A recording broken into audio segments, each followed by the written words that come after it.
Now let's talk about object data. You may have come across this term in previous chapters, but what exactly is object data?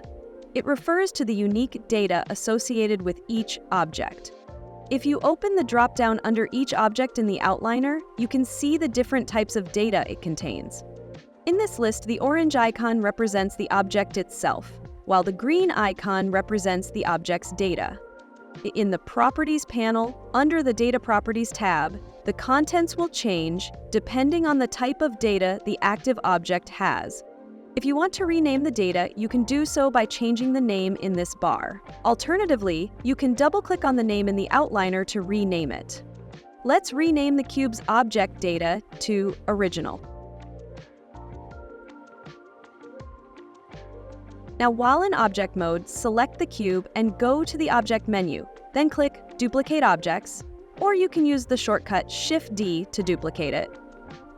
Here, make sure that the duplicated object is named Original 001. To keep things clear, let's rename this duplicated data to Copy.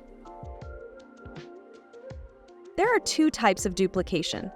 This time, let's duplicate the cube again using Duplicate Linked from the menu, or by pressing Alt-D. Now, if you check the data name, it still says Copy. In other words, Duplicate Linked allows you to create a duplicate while sharing the same object data. The number next to the data name represents how many objects are currently sharing this data. Next, select either of the linked duplicates and switch to Edit mode to modify it.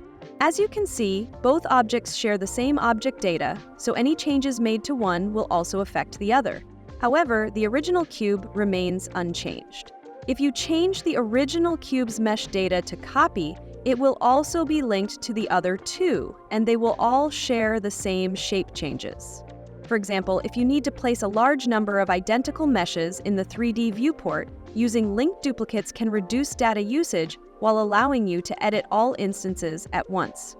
Make sure to use the appropriate duplication method depending on your needs.